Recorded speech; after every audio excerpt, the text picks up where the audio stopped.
अस्सलाम वालेकुम गाइस, कैसे हैं आप? उम्मीद करते हैं आप सब खैरियत से होंगे, खुश होंगे और हमारी दुआ है कि आप हमेशा खुश रहें, हंसते और मुस्कुराते रहें।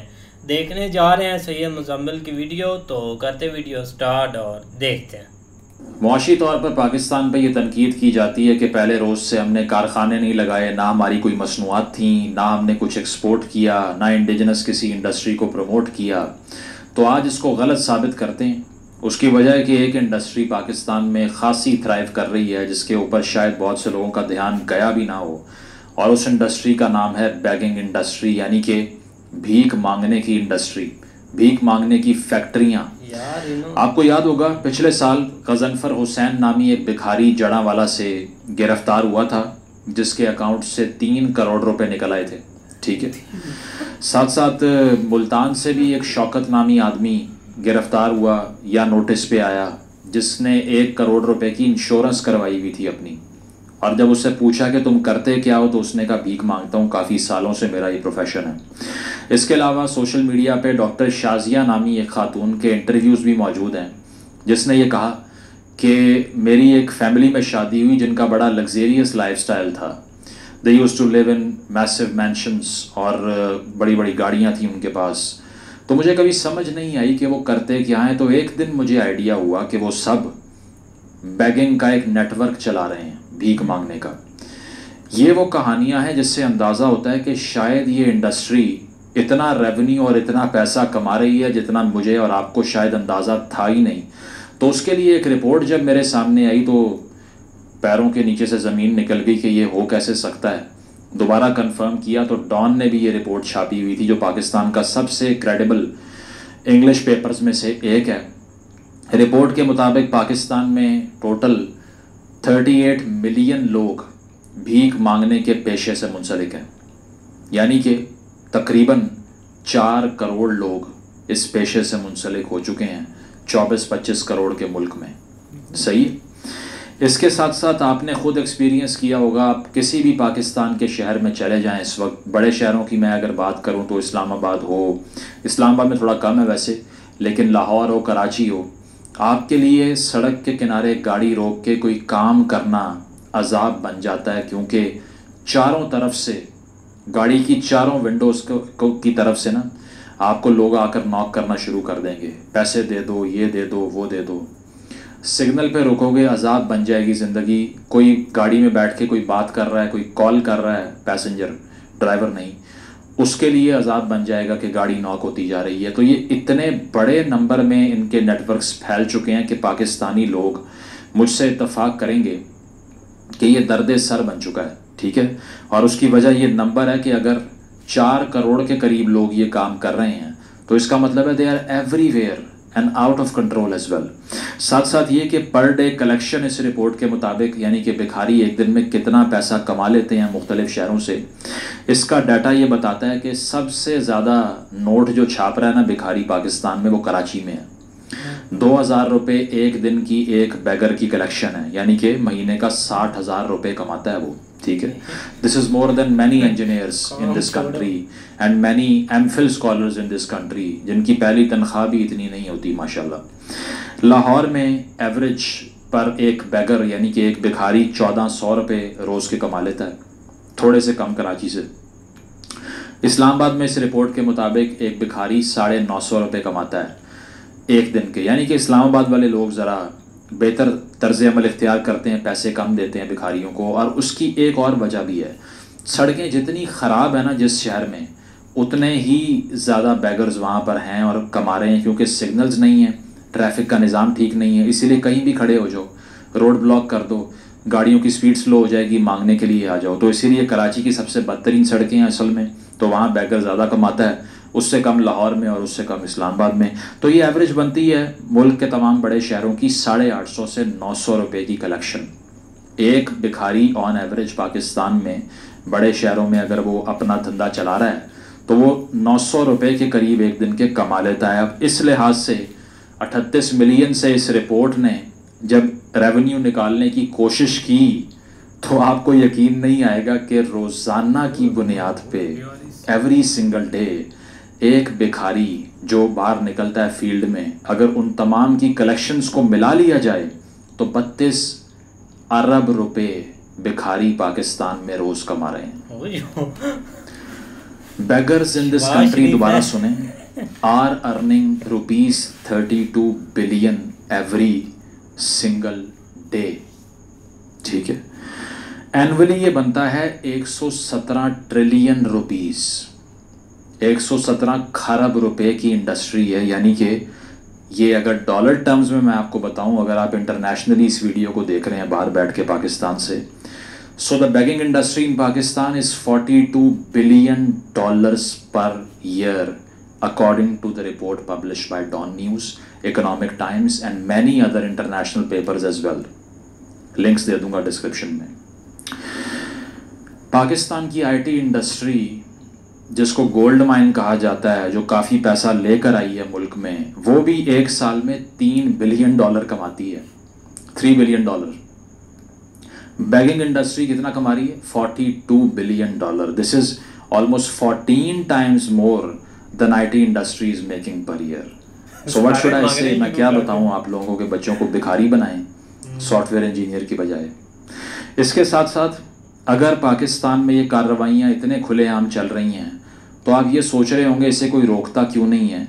और अगर ये मैं आर्ग्यूमेंट करूं कि इसको बंद होना चाहिए तो लोग कहेंगे कि आपको शर्म नहीं आती कि जो लोग भूखे हैं या खा नहीं सकते आप उनका रोज़गार बंद करना चाह रहे हैं। लेकिन ये पाकिस्तान के कानून की खिलाफ वर्जी है। ठीक है, 1958 के वैग्रेंसी ऑर्डिनेंस के लिहाज से अगर देखा जाए तो भीख मांगना और अपने बच्चों से भीख मंगवाने के जुर्म की सज़ा 3 साल की कैद है।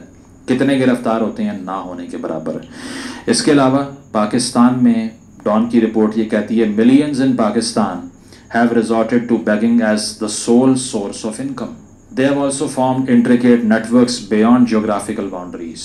ये मैं आपको आगे चल के बताता हूँ। लेकिन ज़्यादा गैंग्स जो ऑपरेट कर रहे हैं, अब गैंग्स क्या हैं? गैंग्स ये हैं कि नेटवर्क्स होते हैं जो इलाके का तयन करते हैं कि किस सड़क पे कितने लोग खड़े होंगे। उनकी शिफ्ट्स होती हैं, उनका पिक एंड ड्रॉप होता है। ये जो हम और आप देखते हैं ना सिग्नल पे किसी के बाल ख़राब हैं, बुरी हालत है, these are disguised people because वो अपनी असल हालत में आपके सामने नहीं आते। मोस्टली 99% उन्हें पिक एंड ड्रॉप दिया जाता है, छोड़ के जाते हैं, रात को लेके जाते हैं, कलेक्शन में आधा आधा बांट लेते हैं। ये हो रहा है आपके और हमारे साथ के, हमारी जेबों से पैसे निकाल के ये नेटवर्क चला रहे हैं यहाँ पे और अपने बच्चों को और नस्लों को इस काम पे लगा रहे हैं। आगे चलें तो पाकिस्तान अनफॉर्चुनेटली, क्योंकि ये पाकिस्तान में $42 अरब की इंडस्ट्री है, तो फिर अगर इतनी बड़ी इंडस्ट्री मुल्क में हो तो उसकी एक्सपोर्ट्स तो होती हैं। तो इस इंडस्ट्री की भी एक्सपोर्ट्स अब सुन लीजिए कि हम बैगर एक्सपोर्ट किस बड़े नंबर में कर रहे हैं। 30 जुलाई को यानी कि पिछले महीने सेनेट की standing committee on overseas Pakistanis and human resource एक सेशन होता है सेनेट का। इस स्टैंडिंग कमेटी को बताया जाता है, कोट एंड कोट कह रहा हूँ, मेरे अल्फाज नहीं हैं, A staggering 90% of beggars arrested in foreign countries are Pakistanis, mostly gone there on pilgrimage visas to Saudi Arabia, Iran and Iraq. 3 जगह। दुनिया भर में जितने भी भिखारी रिसेंट ईयर्स में हालिया सालों में अरेस्ट हुए हैं उसमें से 90% पाकिस्तानी हैं। और ये किस तरह बाहर चले जाते हैं भीख मांगने के लिए? पिलग्रिमेज के वीज़ास पे, यानी कि ज़ियारतों पे इराक, ईरान और साथ सऊदी अरेबिया चले जाते हैं हज और उम्रे के लिए और वहाँ जाके ये हरकत करते हैं। ठीक है, और ये सेनेट की कमेटी को ब्रीफिंग दी गई है, मेरी तरफ से नहीं, ओवरसीज़ पाकिस्तानीज़ की जो सेक्रेटेरिएट है उसकी तरफ से। इसके साथ साथ ये भी बताया गया कि अब जापान में भी ये धंधा शुरू हो चुका है, यानी कि पाकिस्तानी जापान जाकर भीख मांगने का एक नया प्रोग्राम शुरू कर रहे हैं। वहाँ पर भी ये केसेस सामने आ रहे हैं। जापानीज़ भी सोच रहे होंगे कि ये नया ट्रेंड जो है हमने प्रेडिक्ट नहीं किया था कि यहाँ पर आकर ये शुरू हो जाएगा। अब होता क्या है कि ये एजेंट्स जो कि मोस्टली साउथ पंजाब से ऑपरेट होते हैं, सेंट्रल पंजाब के भी कुछ शहर इसमें इन्वॉल्व हैं, 1-2 शहर कश्मीर के भी रिसर्च कहती है कि सामने आए, ये सारा ख़र्चा उठाते हैं बैगर्स का और उनको टिकट्स करवा के देते हैं, वीज़ाज़ लगवा के देते हैं। और डील ये होती है कि आपने बाहर जाना है, एक उनको टारगेट देते हैं कि इतने पैसे कमा के लाने हैं हर सूरत भीख मांग के, और जब वो वापस आएंगे वीज़ा एक्सपायर होने के बाद तो 50-50% होगा। तो एजेंट आपकी टिकट के पैसे देगा, बाहर भेजेगा, कलेक्शन का आधा वो अपनी जेब में डालेगा। ये है नेटवर्क। ठीक है, और इसके साथ साथ ये है कि 2023 में भी FIA की तरफ से तकरीबन 16 भिखारियों को मुल्तान की एक फ़्लाइट जो कि सऊदी अरब जा रही थी उससे अरेस्ट किया गया। अब FIA काफ़ी एक्टिव है आजकल, जिसकी मैं तारीफ़ करूँगा कि they are doing the right thing, but इसको एक अलार्मिंग स्केल पे करना पड़ेगा, ठीक है। इसके अलावा 2024 जुलाई में यानी कि पिछले महीने 2000 पासपोर्ट गवर्नमेंट ने ब्लॉक किए हैं और शनाख्ती कार्ड भी ब्लॉक किए हैं उन लोगों के जिसका ताल्लुक़ इस नेटवर्क से पकड़ा गया है, जो बाहर गए और बाद में डिपोर्ट हुए या वापस आए, आइडेंटिफाई हो गए। तो 2000 तो सिर्फ पिछले महीने पकड़े हैं, तो आप हिसाब लगाइए कितने बड़े नंबर में ये काम हो रहा है। और मोस्टली ये फ़्लाइट्स जिसमें ये लोग सवार होते हैं वो ज़्यादा जाती हैं मुल्तान से, क्योंकि वहाँ शायद स्क्रूटनी कम होती है, इसीलिए वो वहाँ का इंतखाब कर लेते हैं। इसके साथ साथ एक बड़े नंबर में पिक पॉकेट्स यानी कि जेब जो काटते हैं उन लोगों को जो पकड़ा गया अनफॉर्चुनेटली हरम के आसपास और साथ साथ होली साइट्स के आसपास, उसमें भी पाकिस्तानियों का नंबर बहुत बड़ा था। साथ साथ 12 अगस्त 2024 इस महीने यौम आज़ादी से 2 दिन पहले FIA ने इस्लामाबाद के एयरपोर्ट से 6 लोगों को अरेस्ट किया। वो भी उम्रा करने जा रहे थे और इंटेलिजेंस बेस्ड अरेस्ट हुआ ये कि आइडिया हो गया कि ये भी भीख मांगने जा रहे हैं, नेटवर्क पकड़ा गया, ठीक है। साथ साथ ये कि इंटीरियर मिनिस्ट्री ने ये बताया है कमेटी को कैसे पाएं जैसे कि पिछले 2 सालों के अंदर इन 2 ईयर्स ओनली हमने मुख्तलिफ फ़्लाइट्स पर छापे मार के 44,000 लोगों को ऑफलोड किया है। अब अगर आपको लग रहा है ना कि ये हवाई कहानी है कि इतने ज़्यादा बैगर्स पाकिस्तान में हो ही नहीं सकते, तो आप ये इनके अपने स्टैट्स देखिए इंटीरियर मिनिस्ट्री के कि उन्होंने सिर्फ 44,000 लोगों को तो पिछले 2 सालों में ऑफलोड किया है कि वो भीख मांगने जा रहे थे, पहले पकड़े गए, ठीक है, सस्पिशन की बुनियाद पर भी किया है। साथ साथ ये कि अभी सेनेट कमेटी को ये भी बताया गया कि सऊदी अरेबिया से एक अग्रीमेंट हुआ है पाकिस्तान का, जिसके तहत सऊदीज़ ने कहा है कि तुहानू खुदा दा वास्ता है ये मज़ीद बैगर्स यहाँ ना भेजें और लेस स्किलफुल लोग भी यहाँ ना भेजें, एक एग्रीमेंट हुआ है। ये भी सेनेट कमेटी को बताया गया, मैं अपनी तरफ से कहानी नहीं सुना रहा। तो वो भी तंग आके हाथ जोड़ रहे हैं कि इनको रोक लें किसी तरह, ठीक है। बहुत सी वीडियो सोशल मीडिया पे मौजूद हैं, बहुत से इन्फ्लुएंसर्स भी इस पे बात कर चुके हैं कि सऊदी अरेबिया में मुख्तलिफ जगहों पे बैठ के भीख मांगी जा रही है और जब पूछो तो पाकिस्तानी हैं, कैमरे के सामने आने के बाद भाग जाते हैं। साथ साथ सेनेट कमेटी को सिर्फ बैगिंग के हवाले से नहीं बताया गया, अनफॉर्चुनेटली ये भी बताया गया कि पाकिस्तान की लेबर फोर्स जो कि UAE की लेबर फोर्स का 15% बनता है, ये ख़बर तो TV पे भी चली है, ठीक है। 15% लेबर फोर्स है टोटल UAE में पाकिस्तान की, लेकिन जो लेबर फोर्स UAE में क्राइम करती है उसका 50% पाकिस्तानीज़ ने किया। उन क्राइम्स में मोस्टली जो इश्यूज़ थे ना वो सिविक क्राइम्स थे, यानी कि ये ऑन रिकॉर्ड है सेनेट कमेटी को जो बताया गया कि UAE की अथॉरिटीज़ ने कंसर्न शो किया है कि most of these people were filming women without their consent, सही बात, कि उनसे पूछे बगैर उनकी वीडियोस बना रहे हैं। स्पेस देने का इशू समझ नहीं आता, कैट कॉलिंग हो रही है। उन्हें लगता है ये भी अनारकली बाज़ार है जहाँ हलवा लिखा होगा, सूट के ऊपर तो जाके दबोच लोगे लड़की को और कोई कुछ नहीं कहेगा आपको। तो चूँकि अनफॉर्चुनेटली हम ट्रेन ही नहीं करते अपने माइंड्स को और वो बाहर जाके सोशल ऑर्डर डिस्टर्ब करना शुरू हो जाते हैं, तो ख़वातीन की वीडियोस बनाने की जो वायलेशंस हैं उसमें बेशतर पाकिस्तानी वहाँ पर हैं। इसके साथ साथ अगर देखा जाए पाकिस्तान का प्रेजेंट डाटा जो बताता है, जस्टिस प्रोजेक्ट पाकिस्तान 2023 की रिपोर्ट है कि 14,000 पाकिस्तानी जो ओवरसीज़ जेलों में हैं उसमें से 58% UAE और सऊदी अरेबिया में हैं। अपने इस्लामी भाइयों के ममालिक में जाके ये वायलेशंस करते हैं। इशू ये है कि 12 मिलियन पाकिस्तानी तकरीबन इस वक्त गल्फ़ कंट्रीज़ में एक्सपैट के तौर पे रजिस्टर्ड है, 12 मिलियन। इस 12 मिलियन में सिर्फ 10% स्किलफुल है, 90% अनस्किल्ड लोग बाहर भेजी जा रहे हैं, धड़ाधड़ भेजी जा रहे हैं। 1970s से भुट्टो साहब ने जो आगाज़ किया था कि जाओ बाहर सड़कें बनाओ, तारें ठीक करो, मजदूरियां करो, रोटियां पकाओ, अभी तक उसी स्टेज पे खड़े हुए हैं कि अपनी वर्क फोर्स को ट्रेन ही नहीं कर पाए। और स्किल कोई हो या ना, एक अच्छा शहरी बनाने पे भी तवज्जो नहीं दे सके, ठीक है। मोस्टली इस 12 मिलियन की जो मैं बात कर रहा हूँ, फॉर द मोस्ट पार्ट इसमें कौन लोग हैं? लेबरर्स हैं, मज़दूर, इलेक्ट्रिशियन, वेल्डर, कुक, वेटर, ठीक है। इसके अलावा हर वो काम जिसमें कोई हाई लेवल का स्किल नहीं चाहिए, वाइट कॉलर नौकरियां नहीं करते। तो जब इस तरह के लोग आप बाहर भेज रहे हैं तो आप क्या एक्सपेक्ट करते हैं कि इंटरनेशनल कम्युनिटी उनको एक्सेप्ट कर लेगी?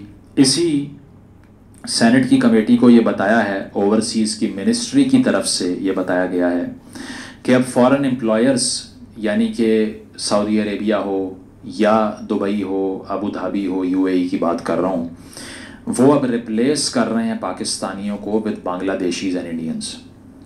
दो वजूहात की बिना पे, नंबर एक स्किल नहीं है पाकिस्तानियों में, नंबर दो इन क्राइम्स की वजह से, इन डिसेंसी की वजह से डाउट है और क्रेडिबिलिटी का इशू क्रिएट हो गया।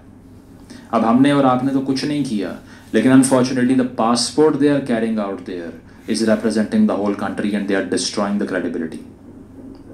इसी वजह से एडेड स्क्रूटनी है यूएई की तरफ से, कोई ऐलान नहीं किया गया, ना वो करते हैं because of their interest. They don't want to lose a lot of investment that comes from Pakistan. But ये आप जाके किसी भी वीज़ा एजेंट से पता कर लें कि कितनी एडेड स्क्रूटनी है स्टेज पे दुबई के वीज़ाज़ के लिए, चाहे वो मॉनेटरी स्क्रूटनी हो कि बैंक स्टेटमेंट मेंटेन करनी है, बाकी चीज़ें करनी है। वीज़ा रिजेक्शन का नंबर देख लें कितना है, आइडिया हो जाएगा, ठीक है। अनअनाउंस्ड चीज़ें हो रही हैं।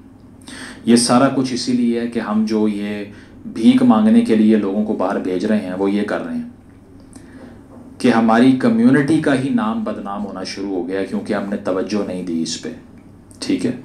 अगर मुल्क के अंदर 38 मिलियन बैगर फिर रहा है जो कि 42 अरब डॉलर की इंडस्ट्री चला रहा है, तो उसको बाहर जाने से भी आप 90% रोक लोगे, 10% भी निकल गया अगर, कितनी स्क्रूटनी कर लेंगे आप? वो बाहर जाके यही करेगा। फिर एक और पाकिस्तान में ज़ॉम्बी एपोकलिप्स आया पिछले 3-4 साल में जिसका नाम है तब्दीली की रेवोल्यूशन। इस तब्दीली की रेवोल्यूशन ने बची खुची जो हमारी साख थी वो भी तबाह कर दी।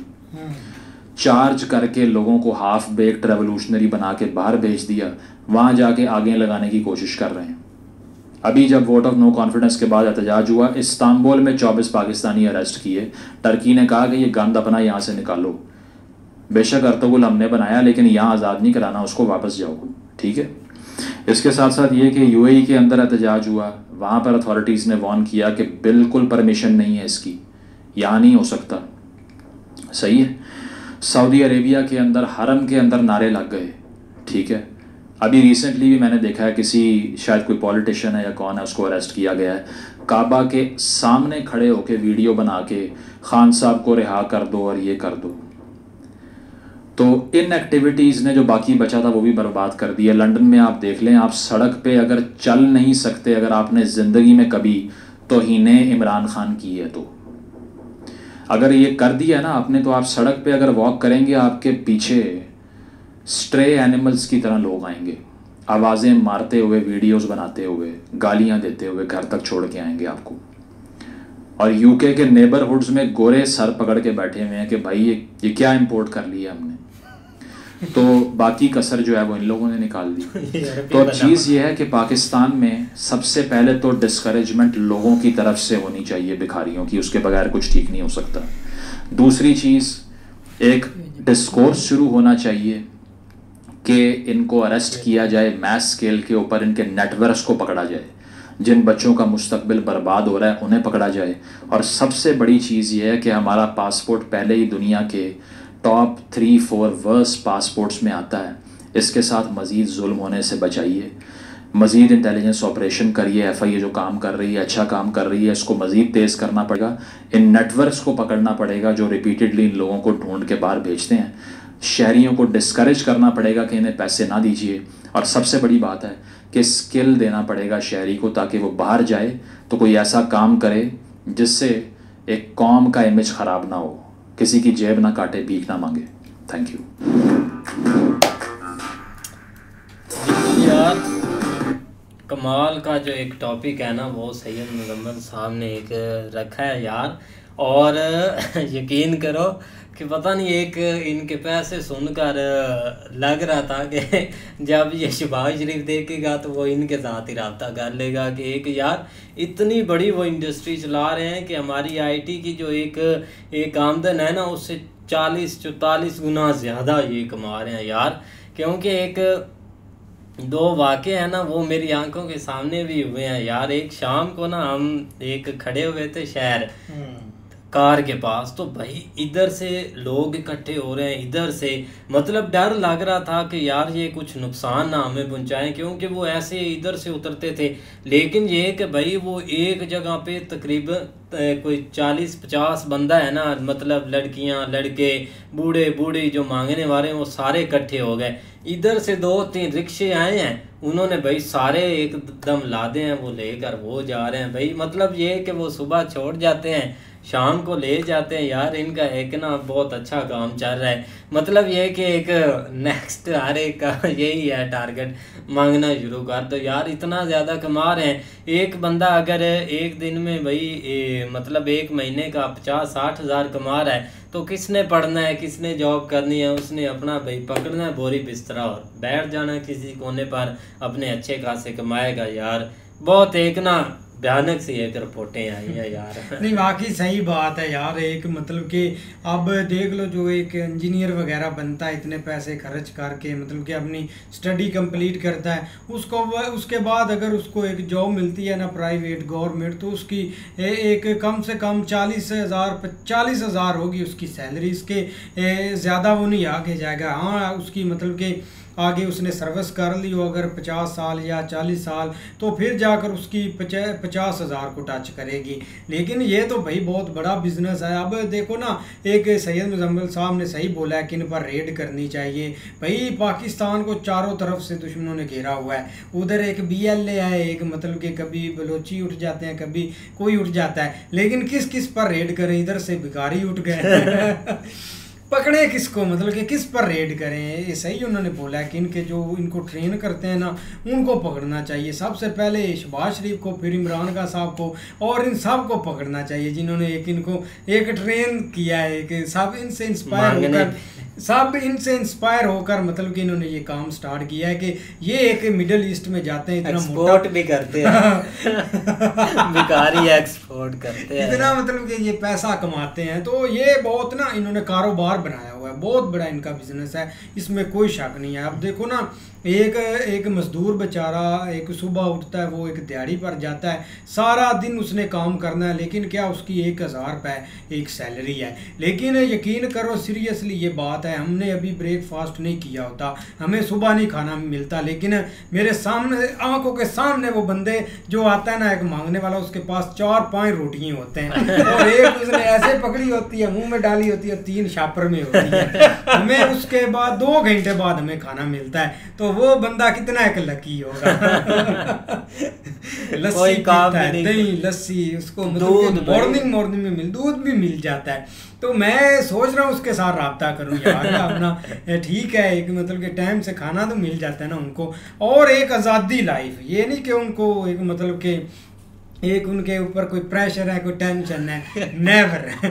यकीन करे एक दिन ना मतलब कि इधर हमारे के मतलब कि उधर जहाँ पर ना मतलब कि थोड़े से हम गए थे, तो वो एक ना उधर एक अपर लेवल का ये स्कैम करते हैं, मतलब कि अपने मोबाइलों में फ्रॉड वगैरह, लेकिन वो मांगते भी हैं। लेकिन क्या हुआ कि एक शाम को ना वो 2 बंदे आए, उनके पास एक हैवी बैग था, मतलब कि उस पर वो मांग रहे थे सच्ची बहुत अमीर लोग हैं, इनके पास कोठियाँ हमने आंखों से देखी है, और ये एक रियलिटी है, बहुत पैसा इनके पास होता है। नहीं बिल्कुल ऐसे, लेकिन ये कि इनका नेटवर्क जो है ना वो बहुत ज़्यादा है, जिसमें एक बहुत ज़्यादा इनको सपोर्ट होती है भाई एक गवर्नमेंट की तरफ से, या बहुत सारे ऑफिशियल जो है ना इस नेटवर्क को चला रहे होते हैं। उसकी ज़्यादा आप मिसाल ले लें, या आप ये कह लें कि इधर लास्ट ईयर एक फैसलाबाद में एक DC नया आया था, उसने कोशिश की थी कि जो एक फैसलाबाद के अंदर जो इतनी ज़्यादा मिकदार में है ना, इनको किसी ना किसी तरीके का, तो उसने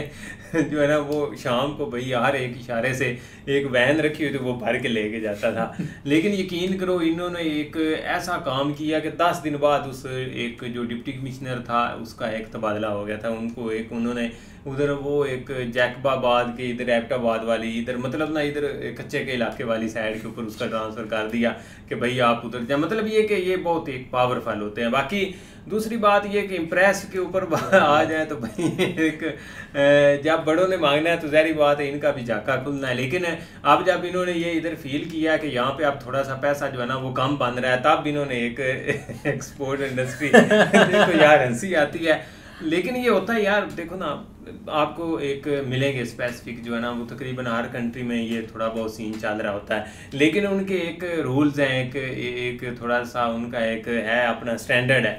लेकिन जो पाकिस्तान के अंदर है ना ये थोड़े से भाई एक अनस्टैंडर्ड है। आप दूर ना जाएं, जब से ये सऊदीया या ईरान इराक वाला सीन हुआ है ना तब से लेकर काफ़ी एक सख्ती हुई है। मेरा एक कज़न है, बल्कि वो हमारा कज़न गया था अभी लास्ट वीक वो गया था, उसने सऊदीया जाना है। तो पहले भी वो होके आया तकरीबन आज से 5-7 साल पहले जो है ना वो वहाँ पे एक 2-4 साल लगा के आया। उसके पास एलुमिनियम का है, थोड़ा स्किल्ड है वो। लेकिन उसकी क्या है, उसकी जो ये एक सेंटर वाली ये एक फिंगर है ना वो ऐसे मुड़ी है, मतलब टूट के ना ऐसे उन्होंने एक डॉक्टर ने सीधी की बजाय ऐसे लगा दिया, मतलब सहमन बना हुआ है। तो क्या हुआ कि वो पहले तो मतलब उन्होंने काम होने दिया, वो चला गया था, वो लगा के आया 3-4 साल। लेकिन आप उसको फिर कीड़ा आया कि मैं जाता हूँ दोबारा, मतलब ज़ाहिर बात है इधर खर्चे वगैरह नहीं पूरे हो रहे हैं या थोड़ा मामला जो है ना वो थोड़े से बजट से ऊपर निकल रहे हैं, तब उसने एक फ़ैसला किया है। लेकिन अभी गुजरात वाले क्या है, उन्होंने उसको जो है ना जब उसकी उंगल देखी है ना, उंगलियाँ 2-3 उसकी ऐसी हैं, तो उन्होंने भाई उसको निकाल उन्होंने कहा तो आपने उधर जाकर मांगना है, निकल इधर से। वो बेचारा फिर घर वापस आया दूसरे दिन, सारे अपने डॉक्यूमेंट पिछले लेके साथ गया कि खुदा के लिए मैं पहले भी वहाँ पे करके आया हूँ, मेरे हाथ ही ऐसे हैं। मतलब इस हद तक जो है ना वो डरे हुए आप समझ लें, या मतलब इस हद तक आप सख्ती किया। लेकिन ये चीज़ें जो है ना वो भाई रुकने वाली नहीं है। ये एक ज़ाहिर बात है भाई यहाँ पे एक उस हद तक रोज़गार नहीं है। जैसे जैसे लोगों को एक इजी रोज़गार की एक आप कह लें कि थोड़ी भिनक होगी या एक लोग फील करेंगे, तब लोग उस साइड के ऊपर जाएंगे। हमारे उधर एक ऑफिस में है, एक मतलब स्टोर में बंदा है, तो उसकी एक दिहाड़ी जो है ना वो तकरीबन 800 बनती है। लेकिन वो इंटरनली मुझे कहीं पता चला कि ये भाई एक फ्राइडे को जाता है मांगने, इसकी दिहाड़ी जो है ना वो 2000-2500 बन जाती है। तो एक दिन मैंने पूछा, उसने कहा भाई मेरा दिमाग ख़राब है कि मैं घर हूँ, 2500 उधर से बन जाता, बस ठीक है। इसमें शर्म क्या है, कहता नहीं गुजारा होता। तो ये मेन बात आ जाती, गुजारा नहीं होता, तो इसलिए ये मजबूर हैं। बाकी एक जो इंटरनेशनल लेवल के ऊपर इन्होंने सीन किया, ये भी बदनामी का बहस है। खैर बदनाम तो आ रेडी है, लेकिन इस चीज़ का काफ़ी एक जो है ना वो बाकियों के लिए भी नुकसान है भाई, बहुत बड़ा नुकसान है। लेकिन ये एक ना अपने आप में एक बहुत वेल मिट भी करते हैं। इधर एक इशारा टूट गया था तो उधर से याद आ गया अपने पैसों से इन्होंने पैसे देकर वो इशारा बनवाया। यकीन करें गवर्नमेंट पागल है, मतलब कि एक थोड़ा सा ना एक इनको एक ऐसे एक ट्रैम में लेकर आए और इनको सड़क वगैरह का भी कारोबार अपना देंगे, ये भी बनवा दो, हमसे तो हो नहीं रहा। और इन्होंने लिटरली इनके पास इतना पैसा है, ये MPA MNA इन्होंने अब बन सकते हैं, लेकिन अब ना आप कभी नहीं शो करेंगे, कभी भी नहीं शो करेंगे। मतलब कि ऐसे ऐसे लोग देखे हैं जो मांगते हैं, लेकिन उनकी एक मतलब कि जो एक बिहाइंड उनकी एक होती है ना लाइफ, वो काफ़ी एक लग्जरी टाइप होती है। उनके पास गाड़ी वगैरह होती है। एक अगर फैमिली में 7 बंदे हैं ना, 7 काम करें, पाकिस्तान में वो कार नहीं ले सकते। लेकिन अगर ये एक मतलब कि 2 मांगने वाले हों तो भाई वो हर एक मंथ एक नई गाड़ी निकाल सकते हैं। ये बहुत इन्होंने कारोबार अपना एक फैला लिया है। लेकिन जब इनको पता चला ना कि एक मतलब कि आप बाहर जाकर ज़्यादा मांग सकते हैं, उधर एक मतलब कि आपको मोटा माल मिलेगा, तब इन्होंने एक एजेंटों ने मतलब कि इसके पीछे एक लाख करना, मतलब कि जो अफोर्ड नहीं कर पाते पैसा, उनको अपने पैसे से भेजते हैं और आते आते उनसे एक आधा अपना ट्रिपल हिस्सा भी ले भी लेते हैं। और ज़ाहिर बात है मतलब कि मक्का मदीना में इनका एक बहुत एक मोटा माल एक इनको मिलता है। मक्के मदीने की बात दूर की रहेगी, इधर जो हमारे पाकिस्तान में मिज़ार है ना, मतलब के दरबार वगैरह, उन पर मोटा पैसा होता है कसम से। एक मतलब के बोरियों से वक्फ बोर्ड वो हाँ। उधर इंडिया में भी है भाई, उधर भी बहुत माल कमाते हैं, जो एक उर्स जो है इधर लगते हैं या मतलब वो।